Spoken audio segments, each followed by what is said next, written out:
अस्सलाम वालेकुम मेरे प्यारे बच्चों। जैसे कि आप सब जानते हैं कि हम कर रहे हैं क्लास 9 सिंटेक्स बुक की चैप्टर नंबर 5 अलजेब्रिक मैनिपुलेशन का क्वेश्चन नंबर 2 आज स्टार्ट करेंगे। क्वेश्चन नंबर 1 उसके तमाम पार्ट्स आपको प्लेलिस्ट में मौजूद है, वो मिल ही गए होंगे यकीनन।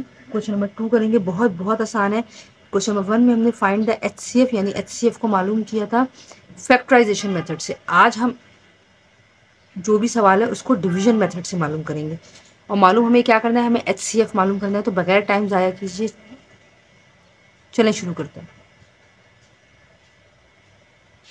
मेरे बच्चों, आज मैं आपको सिखाऊंगी HCF मालूम करना डिवीजन मेथड से। जब भी हम डिवाइड का नाम लेते हैं तो हमारे जहन में एक ही चीज़ आती है, ये रफ में मैं आपको बताती हूँ। ये देखिए, ऐसे सॉल्व करना है तो बिल्कुल हम इसी तरह सॉल्व करेंगे। कैसे सॉल्व करेंगे? बहुत बहुत आसान तरीके से करेंगे इंशाल्लाह। तो मैं आपको सिखाने जा रही हूँ डिवीजन मेथड HCF का। तो चलें बिस्मिल्लाहिर्रहमानिर्रहीम शुरू करते हैं। हमारे पास दो एक्सप्रेशन हैं, ठीक है। हमारे पास दो एक्सप्रेशन हैं। जो बाद वाली है उसे लिखेंगे हम बाहर, 3x² माइनस 3x-6। क्लियर है? हम अंदर लिखेंगे x² प्लस 3x+2। अब आपको मेरी बात बहुत बहुत बहुत ध्यान से सुननी है मेरे बच्चों। मुझे चाहिए एक रफ पेपर, ठीक है, क्योंकि यहाँ बिल्कुल भी जगह नहीं है, वरना एक पेज पे नहीं आ पाएगा। हमारे पास जो, ये मैं आपको रफ में करके बता रही हूँ, हमारे पास जो भी मल्टीप्लायर है, जो भी, ठीक है, ये देखिए मैं आपको बताती हूँ। हमारे पास मल्टीप्लायर ये रहा, या सॉरी डिवाइजर कह लें आप, 3x² माइनस 3x-6। ठीक है, हमें ये फर्स्ट टर्म देखें, सिर्फ ये चाहिए पूरी एक्यूरेट। जो ऊपर लिखी है वही साइन, वही अल्फ़ाबेट, वही पावर हमें नीचे चाहिए, ताकि हम इसको फर्स्ट टर्म अगर कैंसिल होगी तो आगे सॉल्व होगा हर स्टेप में। अगर फर्स्ट टर्म कैंसिल नहीं होगी तो आगे सॉल्व नहीं होगा। तो मुझे x² चाहिए। x² मेरे पास है, अनफॉर्चुनेटली उसके साथ कोफिशिएंट 3 लगा हुआ है। तो मैं किस से इस पूरी टर्म को मल्टीप्लाई करूंगी? तो मुझे सिर्फ फर्स्ट देखना है, आगे मुझे कुछ नहीं देखना। मुझे x² चाहिए हर हाल में। तो यहाँ 3 ऊपर मल्टीप्लाई हो रहा है, तो मुझे अगर मैं 1/3 से पूरी टर्म को मल्टीप्लाई कर दूं तो ये आया 3 multiply by 1/3 x² minus 3 multiply by 1/3 x और माइनस 3 मल्टीप्लाई बाय 1/3 -6 है, सॉरी -6 मल्टीप्लाई बाय 1/3। अब गौर से मेरी बात सुने, 3 से 3 कटा, आगे x²। मैं ये x² यहाँ लिख रही हूँ। सबसे पहले तो लिखूंगी मैंने पूरी टर्म को 1/3 से मल्टीप्लाई किया, सही है। अब 3 से 3 कटा, बचा -x, ये मैंने -x यहाँ लिख दिया। 3 1 जा 3, 3 2 जा 6, समझ में आ रहा है? तो यहाँ लिख दिया मैंने -2। अब मैंने लगाया डैश, थोड़ा नीचे क्यों लगाया भी बताती हूँ। ये प्लस साइन है, आप हमेशा साइन चेंज करते हैं। यहाँ कोई साइन नहीं, मतलब प्लस है, आपने अपोजिट साइन माइनस लगा दी। ये माइनस नीचे वाली लाइन थी, माइनस है अपोजिट साइन लगा दी प्लस, माइनस है अपोजिट साइन लगा दी प्लस। सेंटर साइन बिल्कुल इग्नोर हो चुकी हैं। इग्नोर होने का मतलब है कि आपने ये नहीं देखना कि इग्नोर का मतलब ये नहीं कि आप इसको रिमूव कर देंगे, मतलब इग्नोर कर दें। फर्स्ट और लास्ट देंगे, प्लस और माइनस ये कैंसिल, अल्हम्दुलिल्लाह। प्लस और प्लस प्लस होते हैं, 3x में 1x मिला, हमारे पास आ गया जी 4x +2 +2 +4। जैसे ही आपके पास ये आया है, अब ये आपका नेक्स्ट डिवाइजर बनेगा। लेकिन आपने यहाँ क्या करना है, 4x + 4 = 0। आपने 4 कॉमन लिया, आपके पास बचा x + 1 = 0। x + 1 = 0/4, x + 1 = 0। यानी आपके पास जो नेक्स्ट डिवाइजर आया है वो है x + 1। मैंने यहाँ लिखा x + 1, सही, ये यहाँ इसकी वजह से आया है। अब ये हमारा डिवाइजर बन जाएगा और अंदर हम क्या लिखेंगे, जो बाहर है वो अंदर चला जाएगा और रिमाइंडर हमारा डिवाइजर बन जाएगा। अब मैंने यहाँ लिखा 3x² माइनस 3x-6। इससे आसान लफ्ज मेरे पास नहीं है समझाने के लिए। अब सेकंड देखें, मेरे पास है x + 1।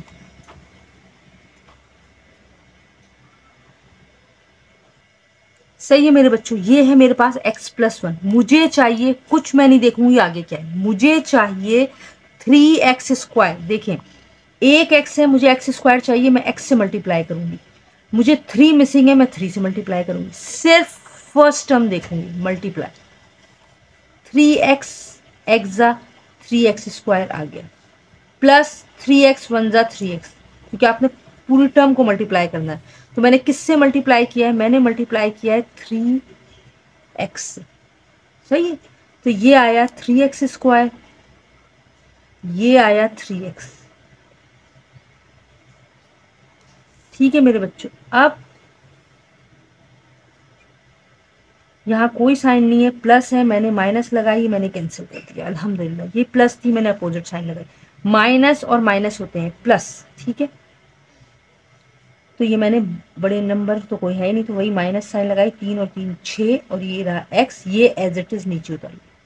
अब यहाँ दोबारा मैंने लिखा -6x -6 इज इक्वल टू 0। -6 अगर मैं कॉमन निकालूंगी तो बचेगा x+1। +1 कैसे, क्योंकि माइनस मैं बाहर निकाल चुकी हूँ, तो सारी साइन चेंज हो जाएगी, x की भी और 6 की भी। माइनस और plus minus is equal to 0। x+1 is equal to 0 by -6, x+1 is equal to 0।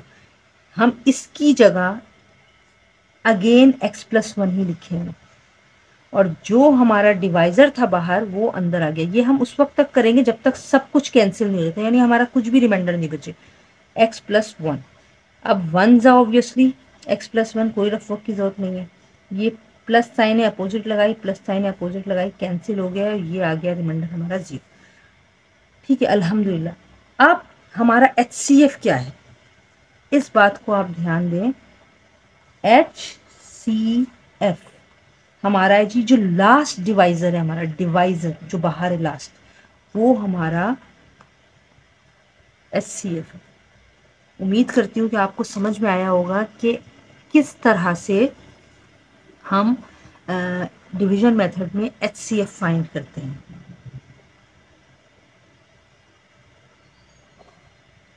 चलें बेटा, ये देख लें आप, ये क्लियर देखें, अब शायद आपको सही दिख रहा होगा। ठीक है, इसको नोट कर लें, और अल्लाह का नाम लेके हम पार्ट 2 है वो शुरू करते हैं। चले मेरे बच्चों, बहुत बहुत बहुत बहुत आसान है। अभी मैंने पहले आपको समझाया है, जो बहुत आसान लफ्ज़ों में समझाया मैंने। अब हम करने जा रहे हैं पार्ट 2। पार्ट 2 देखें, बिल्कुल उसी तरह जो बाद में लिखा हुआ है वो हमें पहले लिखना है। 3x³ plus 23x² plus 50x plus 24, ये मैंने लिख दिया बाहर। अब मैं अंदर क्या लिखूंगी, 2x³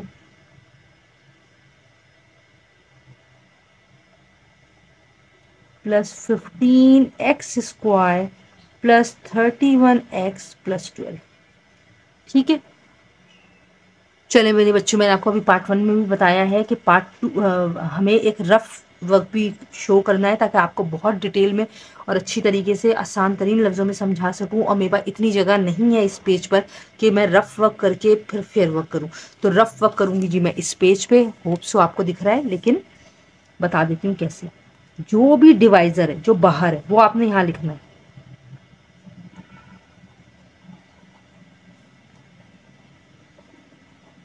ठीक है, ये आपने लिख लिया। कितने टर्म्स हैं, कितने नंबर हैं, कितने, हमें कुछ नहीं पता।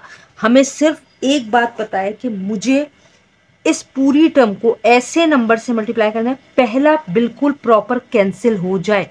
अच्छा देखें, मुझे चाहिए 2x³ x³ यहाँ मौजूद है, लेकिन अनफॉर्चुनेटली यहाँ 3 मौजूद है, मुझे 2 बनाना है। तो मुझे 2 चाहिए यहाँ पे, तो मैं क्या करूँगी, सबसे पहले तो 3 ख़त्म करने के लिए डिवाइड बाय 3 करूँगी, और मुझे चाहिए 2, तो मैं ऊपर 2 लिख देती हूँ। कैसा, अब ध्यान से मेरी बात गौर से सुनो। पूरी टर्म 2/3 से मल्टीप्लाई होगी। 2/3 multiply by 3x³ plus 2/3 multiply by 23x²। आगे क्या आएगी मुझे कुछ फिक्र नहीं है इसकी, इसलिए आप भी परेशान ना हो। देखिए 2/3 multiply by 50x plus 2/3 multiply by 24। इसको अगर मैं सॉल्व करूं तो आंसर क्या आ रहा है? देखिए 3 से 3 कटा तो ये आ गया अल्हम्दुलिल्लाह 2x3। मुझे सिर्फ ये पहला चाहिए, आ गया। प्लस 3 से 23 कैंसिल नहीं होगा तो 3 2 3 6 2 2 4 46/3। नो मैटर, हम ये लिख लेते हैं, कोई फर्क नहीं पड़ता। ये हमने लिख लिया x² प्लस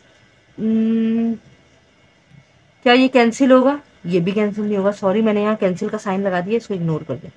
ये रहा 3 कैंसिल नहीं हो सकता तो 52 होगा जी 100/3x प्लस 3 1 3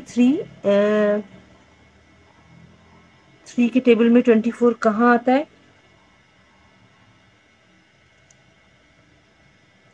3 8 24, 8 2 16। अब ये हमारी एक्चुअल लाइन आई है, ये आप देख लें, सही है। अब मैं इसको देख के पहले यहाँ लिख लूँ 2x3। ये मैंने लिखा अल्हम्दुलिल्लाह 2x3। फिर लिखा मैंने प्लस 46/3x²। क्लियर?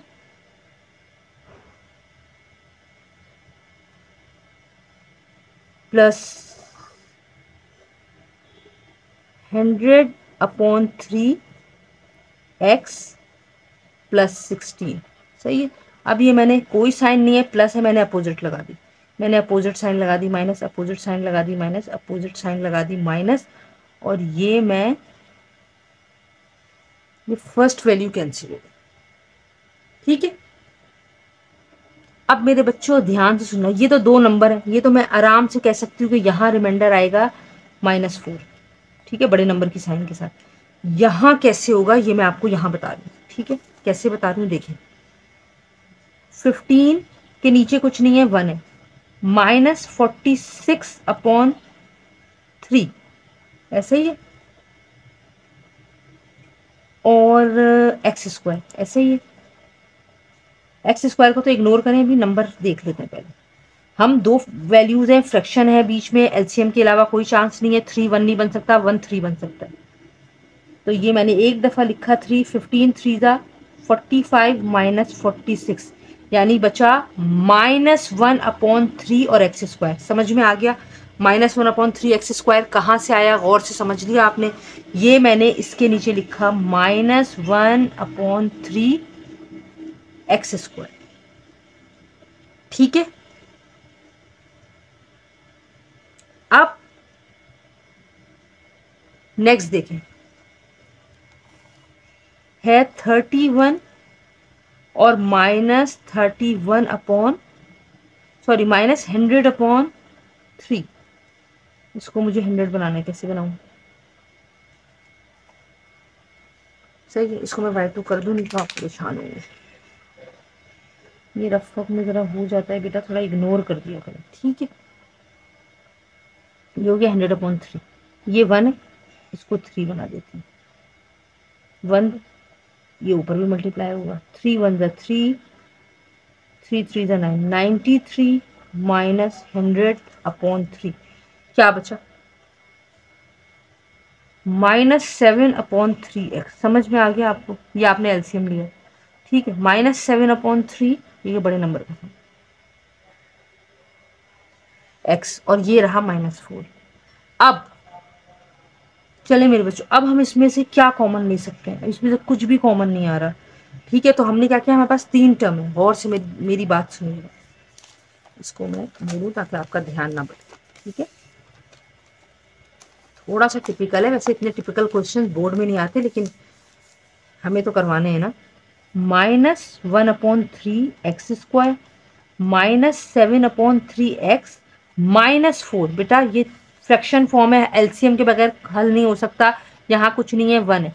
ये 1 नहीं बन सकता, ये 1 नहीं बन सकता, ये 3 बन सकता है। मल्टीप्लाई बाय 3 नीचे भी, मल्टीप्लाई बाय 3 ऊपर भी। ये लिख दिया मैंने एक दफ़ा, तो ये बना -1 x² -7x और -12। Is that clear? अब समझे, इज इक्वल टू 0। सही है,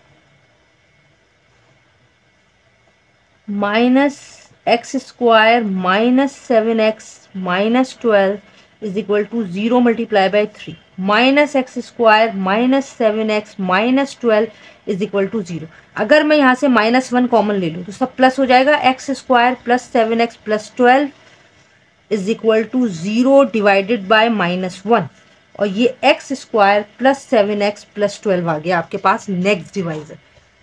ये बात यहाँ समझ में आ रही है। अब मैंने यहाँ नहीं लिखा है, मेरा नेक्स्ट डिवाइजर ये रहा, ये देखें, रफ वर्क देख लीजिए। ठीक है, अब मेरे पास नेक्स्ट डिवाइजर क्या आ गया है, x square plus 7x plus 12, ये मेरे पास आ गया। ठीक है, अब ये अगर आपने नोट कर ली, वैसे भी आप पॉज करके भी नोट कर सकते। ठीक है, अब ये डिवाइजर हो गया। डिवाइडेंड यानी अंदर कौन जाएगा, वो जो बाहर था, 3x³ plus 23x square plus 50x plus 24, ये मैंने डिवाइड कर लिया। अच्छा, ये मैंने आपको ऊपर नहीं बताया कि मैंने यहाँ 2/3 से किया था, ये बच्चे भी भूल जाते हैं, मैं भी भूल गई, 2/3। सही, अब ये आ गया हमारा। सही है, ये इसको सॉल्व करके आया है, मेरे पास जगह नहीं है इसलिए मैंने रफ में आपको करके दिखा दिया। अब मैं कुछ भी नहीं देखूंगी, मैं सिर्फ एक चीज़ देख लूंगी। मैंने फिर एक पेज लिया। अब मैं आपको इंशाल्लाह ये बताती, मेरे पास है डिवाइज़र या मल्टीप्लायर करें, x square plus 7x plus 12। आगे क्या है मुझे कुछ, मुझे 3x³ चाहिए ताकि मुझे फर्स्ट टर्म कैंसिल करनी है। मेरे बच्चों में पास 2x हैं, एक कम है, मैंने 1x लिख दिया। मुझे लाजमी कैंसिल करने के लिए 3 चाहिए, यहाँ 1 है, मैंने 3 से मल्टीप्लाई किया, ये आ गया। अब ये पूरी टर्म 3x से मल्टीप्लाई होगी, क्योंकि आप सिर्फ अपने नंबर के लिए ये बाकियों को इग्नोर नहीं कर सकते, पूरी लाइन फिर मल्टीप्लाई होती है। ये आ गया 3x³ प्लस 7 3 ज़ा 21x आ गया, प्लस 12 3 ज़ा 36, यस 36x। जो ये आपने 3x से मल्टीप्लाई किया और ये पहली टर्म काटनी है हर हाल में, ये आ गया सेम। आगे क्या आया मुझे कुछ नहीं पता, 21x square, x into x square आएगा। सही, और यहाँ आएगा प्लस 36x, ये मैं हटा रही हूँ, देख लें। ठीक है, अब कोई साइन नहीं है, प्लस है, मैंने अपोजिट साइन लगाए, माइनस और किया कैंसिल। अल्हम्दुलिल्लाह, प्लस थी, अपोजिट साइन लगेगी, सेंटर साइन इग्नोर हो जाती है, प्लस माइनस माइनस, 23 में से 21 गए, ऑब्वियसली बचा 2x स्क्वायर प्लस, और ये माइनस लगाई मैंने, 50 में से 36 गए तो बचा 14, 10 में से 6 गए ऑब्वियसली 4, 4 में से 3 गए 1, और ये रहा अल्फा प्लस 24 हमने नीचे एज इट इज उतार दिया। अब अगर आप देखेंगे तो आप देखेंगे कि इसमें से 2 कॉमन आ रहा है। सही है, अब यहाँ है देखें, 2x square minus 14x plus 24 is equal to 0। सही है, 2 मैंने लिया कॉमन, बचा एक्स स्क्वायर माइनस 7 2 7 14 होता है, x प्लस 2 12 सा, और ये रहा 0। X square minus 7x plus 12 is equal to 0/2, x square minus 7x plus 12 is equal to 0। आपका नया डिवाइजर बना है ये। ठीक है, ये मैं यहाँ लिख रही हूँ। आप जब करेंगे ये सब फेयर कीजिएगा, चाहे ये 2 पेज में आए 3 पेज में आए। X square minus 7x plus 12।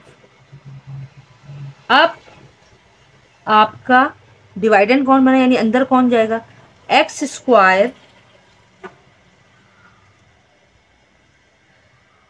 अच्छा मैं एक गलती मैंने कर दी, 50 है यहाँ, बड़ा नंबर 50 है, मैंने साइन नेगेटिव लगा दी, तो ये 7x तो हुआ पॉजिटिव।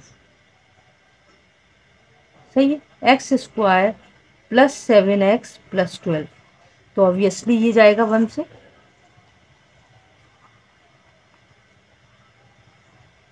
ठीक है मेरे बच्चों, और ये अल्हम्दुलिल्लाह अपोजिट साइन लगी तो ये कैंसिल, ये कैंसिल, ये कैंसिल, और रिमाइंडर आ गया आपका 0।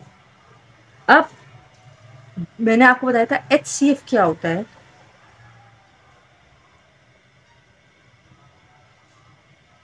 HCF is equal to x square minus 7x plus 12, और ये रहा आपका आंसर।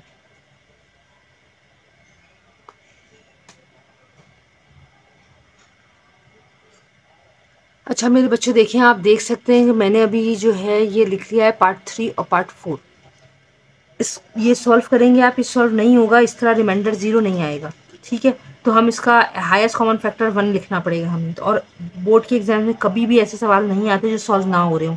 यकीनन जब वो आपको सवाल दे रहे हैं तो वो आपसे चाह रहे हैं कि आप उनको सॉल्व करके बताएं, ठीक है। तो इसका HCF और इसका HCF 1 आएगा।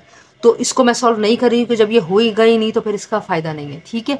और इंशाल्लाह ताला नेक्स्ट क्वेश्चन के साथ नेक्स्ट वीडियो में हाजिर होंगी। टिल देन अल्लाह हाफिज़।